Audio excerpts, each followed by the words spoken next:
Carlo Broschi, dit Farinelli, né le 24 janvier 1705 à Andrea, royaume de Naples. Ses contemporains sont unanimes à admettre qu'il fut le plus grand castrat de son siècle. On alla jusqu'à prêter à sa voix fascinante des pouvoirs presque magiques.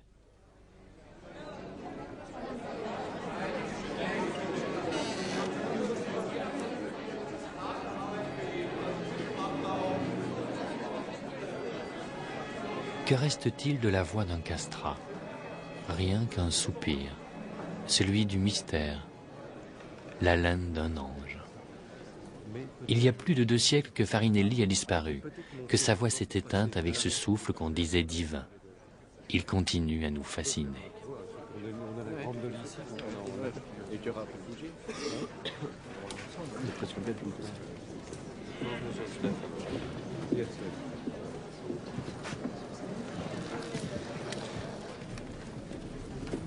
On y va? Oui, attention! Attention. Voilà, très bien. Ok, on est parti. Moteur!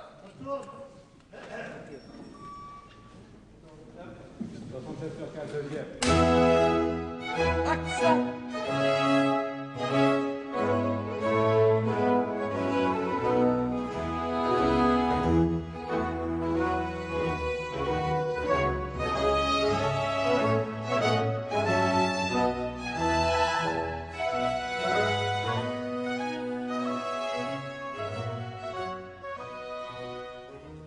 24 mars 1994, 58e jour de tournage du film Farinelli, Il Castrato, de Gérard Corbiot.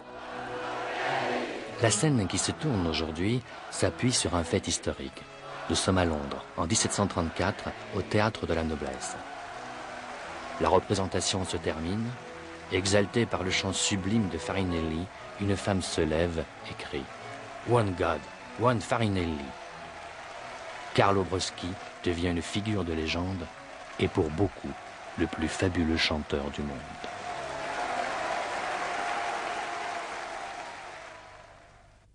Le jeune garçon doit être castré avant l'adolescence, idéalement vers 7 ou 8 ans.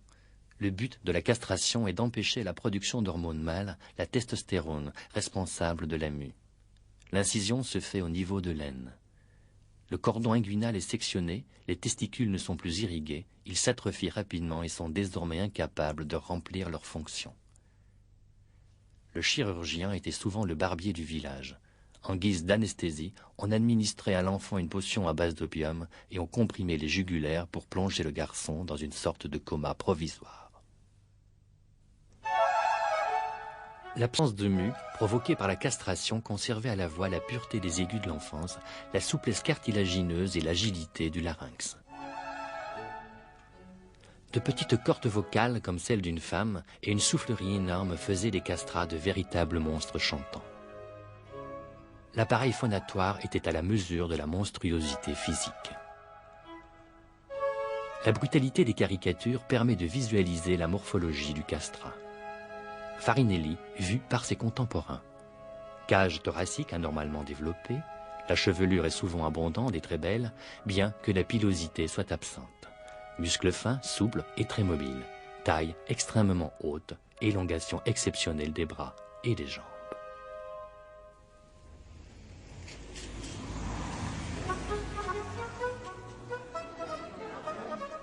Le théâtre des Margraves, à Bayreuth, un des plus beaux théâtres d'Europe.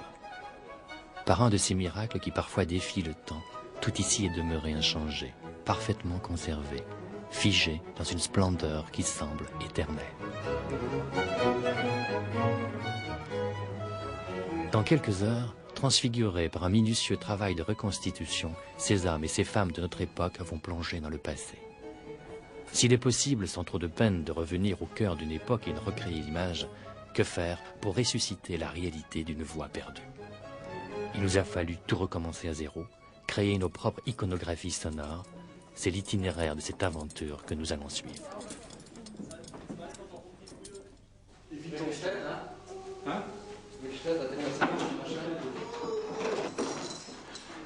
Dans un petit studio d'Amsterdam, les premiers essais ont lieu dans une sorte de clandestinité. L'équipe de base est très réduite. Discrètement, une petite caméra garde la trace de cette première démarche. Le sens, je vous le dis comme ça, d'une manière très très sommaire. Hein? Le sens de la scène, c'est une éclipse du soleil. Il fait tout noir. On est devant le roi. Le roi d'Espagne. Et le roi d'Espagne demande à Farinelli de chanter pour écarter les ténèbres. What's that? The King of Spain asked him to sing something that will make the sun come back. Voilà. Et il chante pour faire revenir le soleil. Voilà, ça c'est le sens de la scène. Donc il faut lui donner aussi bien de l'ampleur. Nous avons choisi la voix du chanteur américain Derek Lee Regging pour son humanité, sa flexibilité et la qualité unique de son émotion.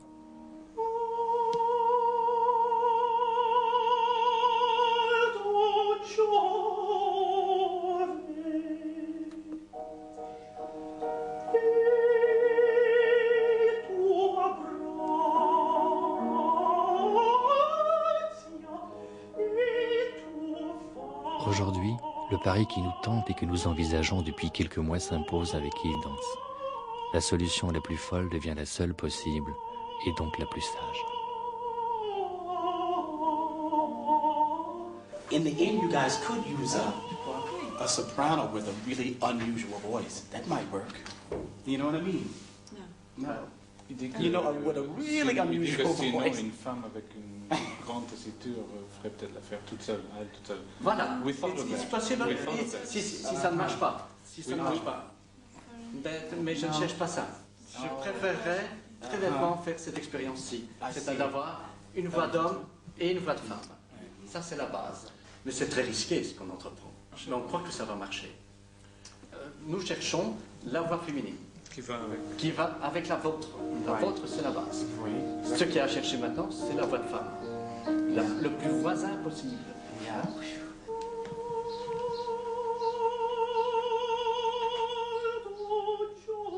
Quelques semaines plus tard, la voix de Derek Lee Regging est la seule base de travail que nous possédons actuellement. Cette voix est le terreau de celle que nous voulons recréer. Nous tentons de la marier avec celle d'Eva Malas Godlewska. Il nous a semblé déceler entre ces deux voix quelques similitudes.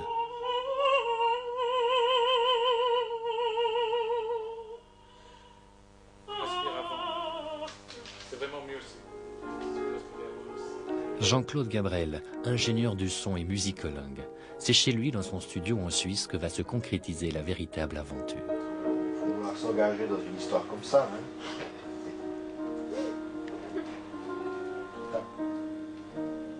On enregistre ?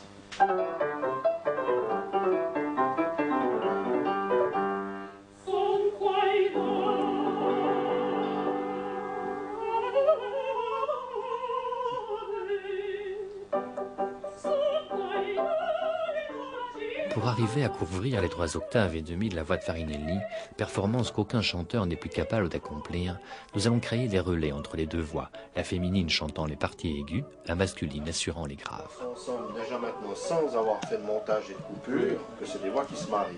Il y a déjà un très bon point. Donc du point de vue vibrato et tout, ça marche pas mal. Maintenant, évidemment, c'est un boulot de fou, quoi. Les solutions modernes à l'heure actuelle, c'est de soit prendre une soprano, une voix de femme, ce qui a été fait dans la plupart des cas, surtout dans l'époque qui a précédé la grande vogue du baroque, entre guillemets.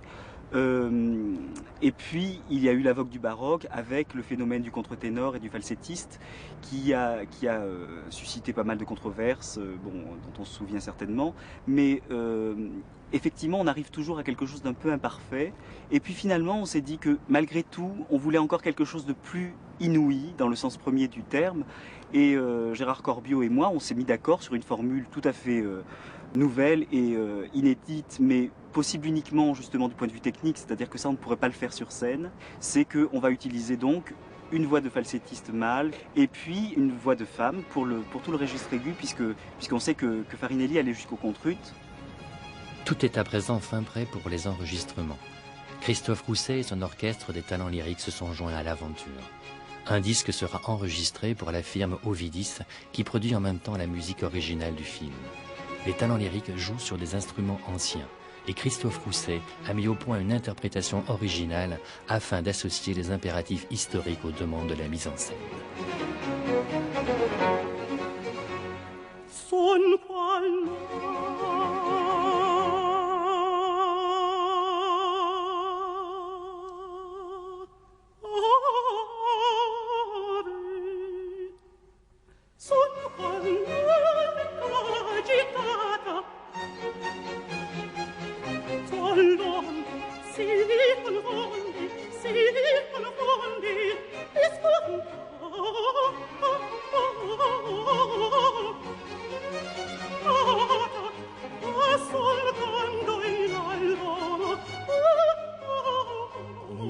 D'avoir Derek qui avait ce timbre, disons, qui est très fruité, appelons ça comme ça.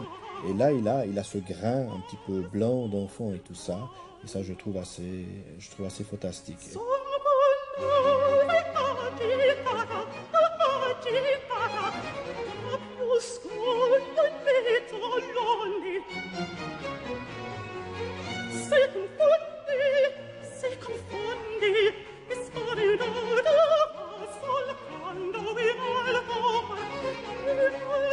Il a ce joli, je dirais, joli petit son qui ressemble un peu à du clavecin, comme ça, qui est très fruité, où il y a beaucoup d'harmoniques. C'est quelqu'un qui génère énormément d'harmoniques.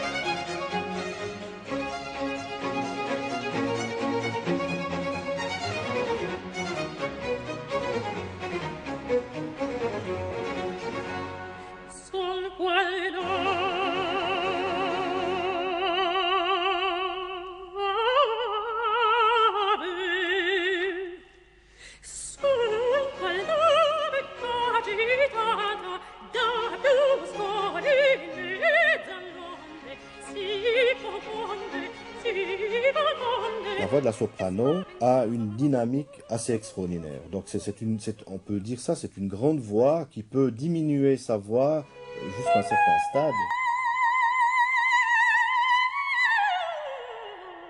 Donc son travail à elle, c'est de s'approcher de cette possibilité d'être très rapide dans les traits les plus virtuoses et de pas laisser aller sa voix trop loin pour se rapprocher le plus possible de celle de Derek.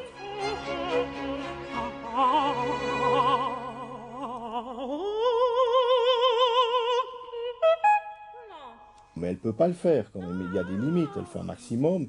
Et moi, par exemple, je dois compresser sa voix de manière à ce que déjà, au niveau, disons, du langage, de la dynamique, elle se rapproche le plus de Derek.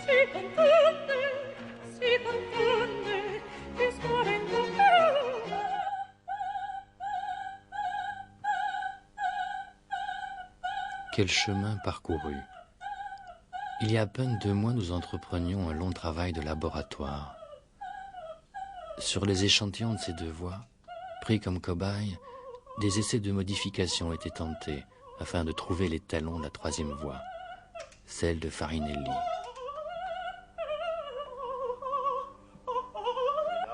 Modification des voix, ajustement des timbres, rapprochement des écarts.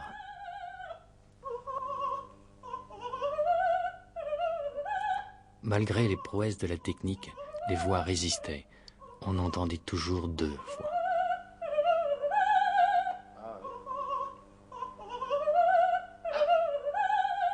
Enfin, la dualité céda du terrain. Une autre voix, unique et différente, semblait se laisser entrevoir. Ça choque pas en tout cas. On arrive à quelque chose. Ah oui. Ça choque pas. Ça choque pas. Ce que j'aime bien, c'est les paris avec des gens qui sont un peu fous, qui prennent des risques, parce qu'aujourd'hui tout est tellement contrôlé, pépère, peinard. Alors évidemment, c'est vrai, d'enregistrer 25 musiciens avec 2 microphones omnidirectionnels, je fais ça assez souvent. Je me suis prouvé à moi-même que j'arrive à le faire assez bien. Alors bon, ben voilà, de temps en temps, il faut aller dans des histoires où on n'a plus aucune prise avec la Terre.